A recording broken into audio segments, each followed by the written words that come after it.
So today's video is going to be a little bit different. Today we're going to dive into the viticulture world. I don't want to say controversy, but discussion. The things that are going on around Jamie's game, and the video specifically from Thinker Themer. Now, if you've never heard of Thinker Themer, they're a fantastic Australian couple that reviews board games, one from the perspective of thinking and being more zoned in on the cognitive side of the game. Sorry, I just kicked the whole desk. The other that is attracted more to the theme and the art and the world and the atmosphere that games give. And so phenomenal review team. I had the pleasure of meeting them at Dice Tower West. Just great people. So, and Maggie has a very strong reaction to Viticulture World because of her South American roots and, the fact that conquistadors are in the game and in a positive manner. You need to go. So, you need to go here, go watch this video. It's 20 minutes of your time. I know people think of 20 minutes as as absolute gold. As someone on Twitter had already said when I shared the link, that if I wouldn't give them an executive summary, then they weren't going to go watch it. And, that sort of attitude isn't someone who's going to absorb this information. And, that's already a lost cause anyway. So, but go watch this. You need to see this. Okay, now that that's out of the way. And hopefully you just watched that. And hopefully you're just coming back to this video. I mean, I'd love if you paused it, go watched it, and then come back. Because now my experience, I think, is kind of what I want to talk about.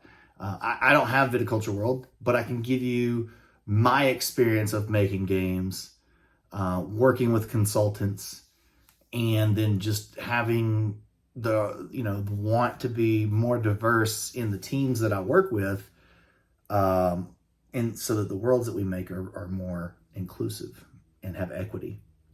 I think that's important. So I think the easiest example is I just dive right into my experience. And so I would, and this is gonna, I don't even know how to frame this, but I try to be an ally. I want to be an ally. I recognize my white privilege. I know I've had things easier because of my skin color and my all the factors that go into being a white male. It's just, the system is set up for me, by me. And I want to use my privilege to lift others up and give them equal footing. Because I think that's what's right. So that aside, I think when you think of yourself as an ally, you go into some of these situations thinking that I'm on the team, right? I am. And it excuses a lot of your own unconscious bias, which I have found that I still have plenty of, right? There's still things ingrained from my raising. Grew up in Alabama, as you can imagine, not the most diverse and culturally sensitive area to live in and grow up in. I've said and done things that I 100% regret as a youth. And to this day, still things that I regret. Even the way that I've interacted with people as an adult, even recently, I think there's always room to grow. Am I as bad as I was when I was a teenager? Or no, it's not. I'm not the same person. I'm not the same person as I was 3 years ago, 5 years ago, whatever. I look at some of those posts that I posted on social media and I go, wow.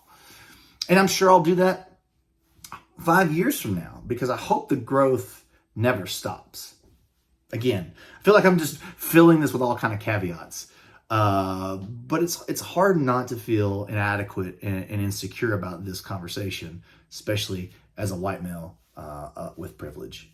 So, I think it takes walking alongside people and really, really seeing the disadvantages that they have, right?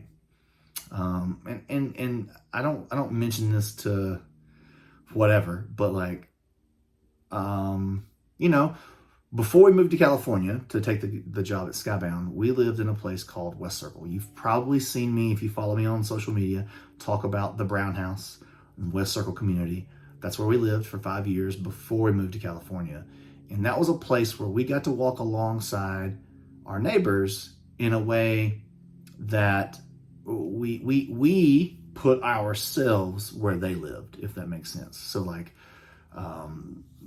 the housing authority had a block of I think it's 500 or 600 apartments, and we lived across the street on purpose. That was what we wanted to do. That's why I love the Brown House. We tutored the kids after school. We reached out into the community in any way. We just wanted to literally. It wasn't necessarily a charity, right? It's we want to live life with you. We want to walk alongside you. And that's where I went into that with all kind of preconceived notions of what I thought I was going to be doing while I was there, living there, and what I thought that meant to me. And then, coming out of that 5 years later, seeing how that community helped me grow up. That community helped me grow. And I am so grateful for that time with them. And, I'm not saying that we won't ever go back, because our heart's still there in West Circle. And I mean, I get worked up just thinking about it. But, I got to see people at a disadvantage just because the system was not set up for them. And I could go into 1,000 examples. But you don't really get it until you walk alongside folks that you're hurting with, that those disadvantages have damaged. So I know they exist. I've seen them firsthand. So all that to say, how does that translate to board games? How does that translate to the jobs here? So like, we're working on a game. Valor and Villainy 2 has a lot of different cultures in it, but the entire team is white male creatives, right? And so, but everybody would list themselves as an ally, right? We want to be inclusive. We want people to be able to see themselves in the games that they're playing. So it's not all just white characters and not all male and things like that. And there's no boob armor and stuff like that.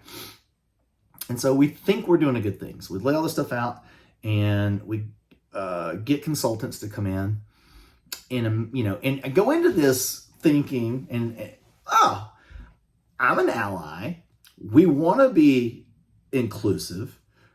So we're just going to we're going into this test thinking we're going to get straight A's, right? Like we're going to get 100% marks.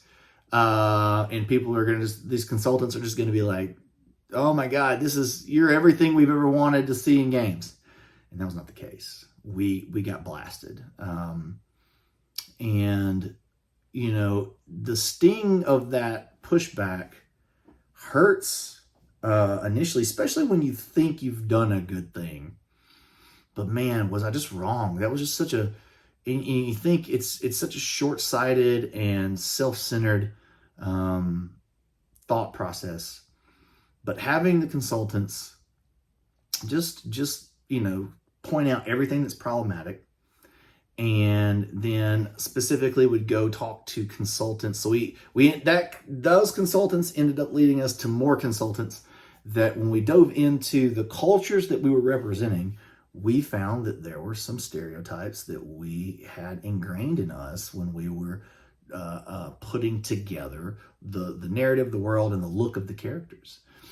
And when you sit down with that person from that culture and they tell you why these stereotypes are hurtful, you go, wow, oh wow, I didn't realize that. And that doesn't that doesn't remove your responsibility to fix it. That's why, as a publisher, I think you've got to do your work on the front end. And in a perfect world, right?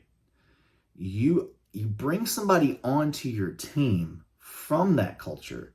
They are paid, and they benefit from sharing their culture with you and the world, because you're making a for-profit product, right? And so if you're going to leverage someone else's culture, then someone from that culture, A, should represent it so that it's represented correctly, and B, they should share in that profit. That's the way a perfect world should work.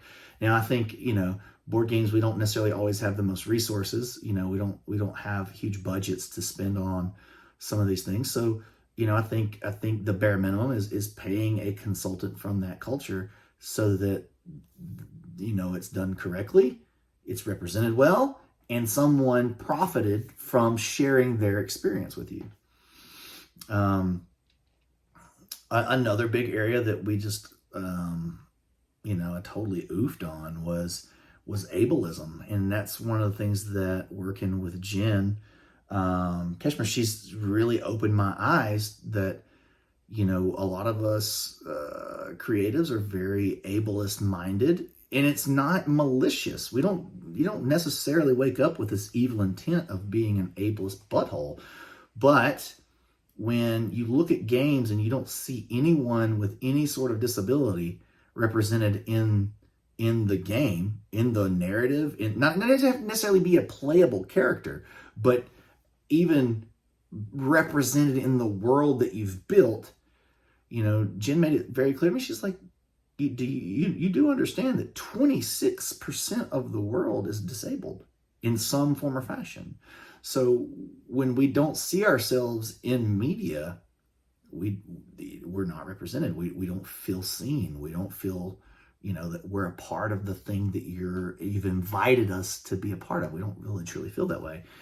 And, I think that's something that, at least that was a aha moment for me, right? Of going, all right, that makes sense. And, so it's something that we're cognizant of, and we're definitely trying to think of what is the best equity for this.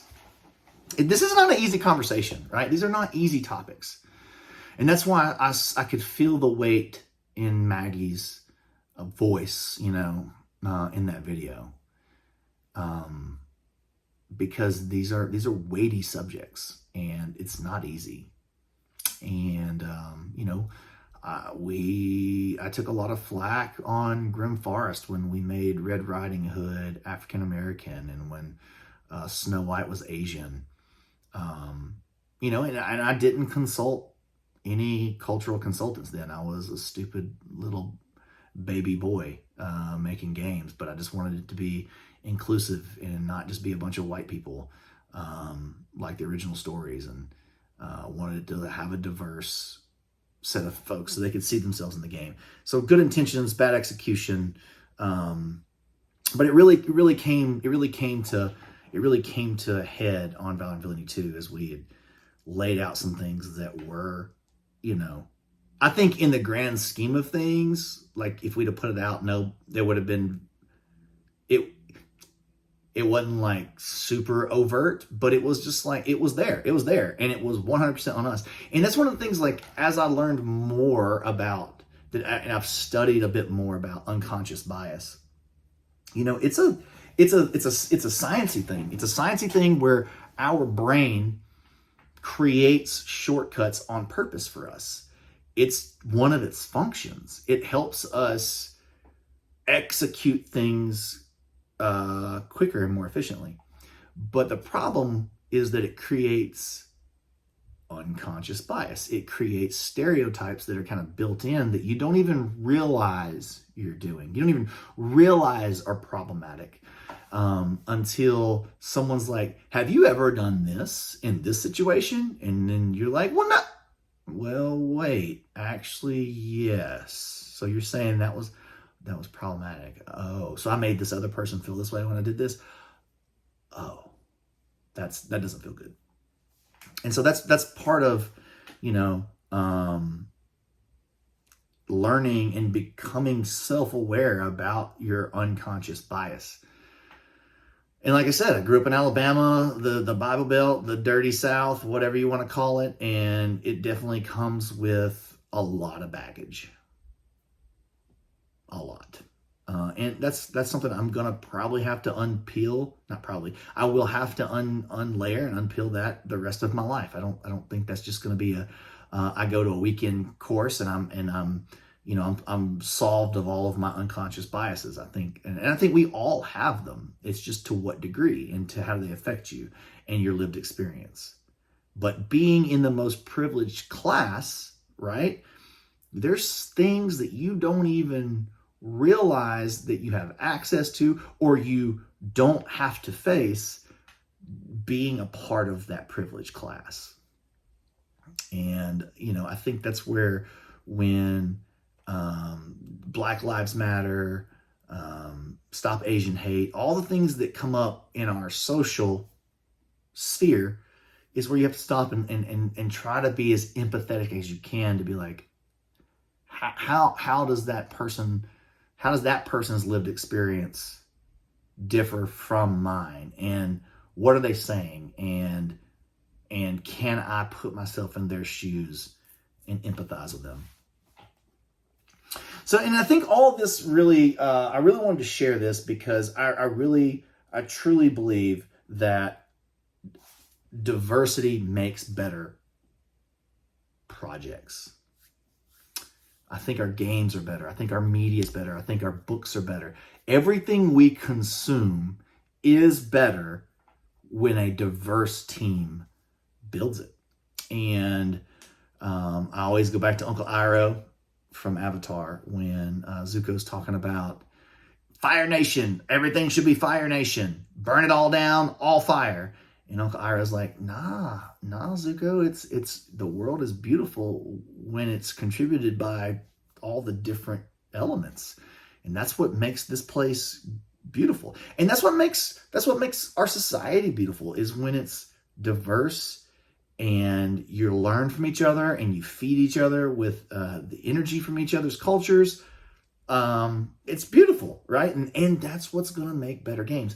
And we wouldn't have these issues in board games and TV and film, whatever, if we brought on people from cultures that we were representing in our media.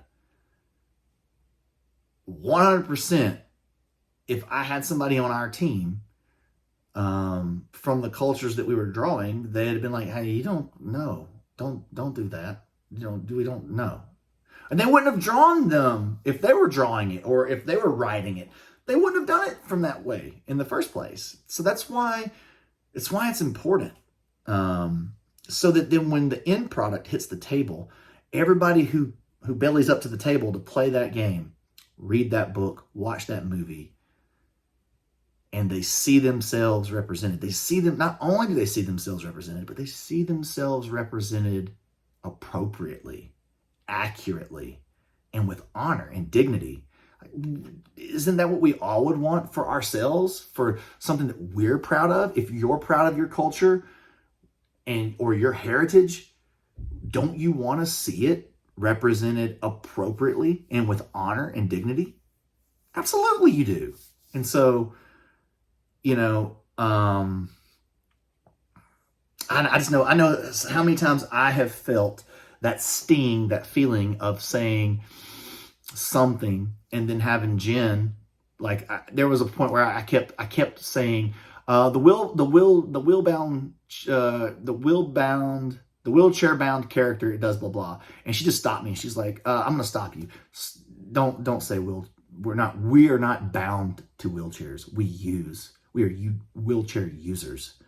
We're not bound to them. And I know how embarrassed and the sting and our emotions as humans make us react in weird ways sometimes. Like, it's easy to lash out, I think, if you're insecure or whatever. But luckily in that moment, I was like, I've just learned to say thank you.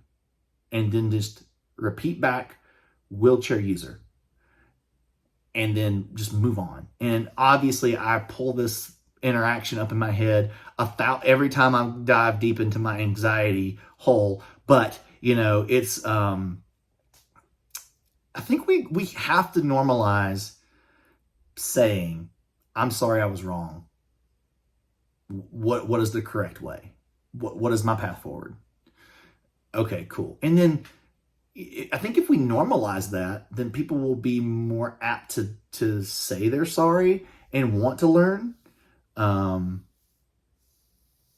Maybe I'm not sure, because it's a very tricky space right now. And but I know I'm wrong a lot, and I hope that I've earned enough karma, goodwill, whatever it is, so that when I screw up, I'm given some latitude to say I was wrong and make a correction.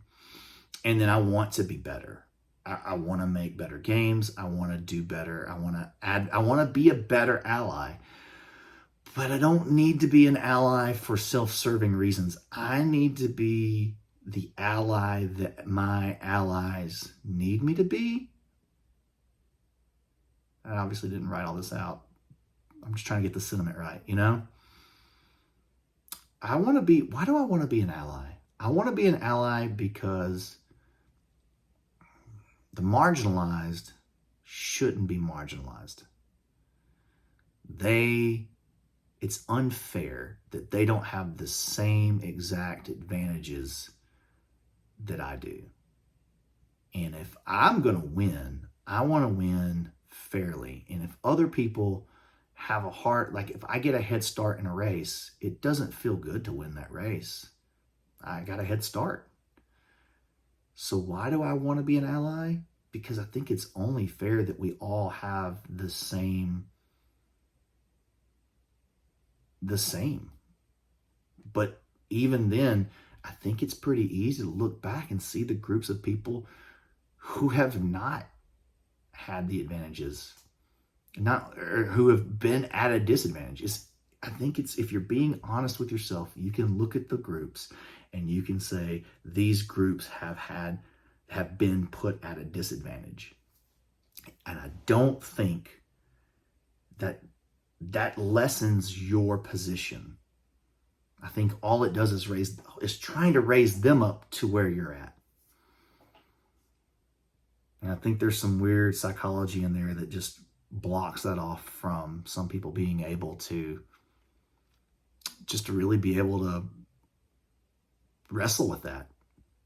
I think that's where you see all the white fragility and people pushing back on cancel culture and pushing back on wokeness, and it's just, I think it's an empathy thing, it's a self-awareness thing of saying, I can see these groups have been put at a disadvantage through history, through systems, and it's not fair. And I want to help use my privilege to raise them up to where they're on equal footing. And we are not there. It's easy to see if you're being honest with yourself. If you're being really, really honest. The thing, though, about being honest with yourself is once you are honest with yourself and you recognize that these things are unequal, then you're duty bound to do something about it. And I think that's why most people don't want to recognize it, because then they know they should do something about it, and they don't want to. Status quo. It's just too easy. Okay, that is my feelings on all these things and my experience. I hope this helped you in some way. I'll probably put my foot in my mouth, and I'll probably continue to do that. But I feel like the only way for these subjects to move forward is for us to talk about them, get the perspective from other people in marginalized groups, and have them speak their lived experience into us. And then we just raise our hand and say, I'm not a white savior, but I want to help. How can you use my help? What do you need me to do? And then listen, and then do a lot more. I know I just talked for 25 minutes, but then listen. All right, y'all. Thanks for watching. Thanks for listening. See you next time. Bye.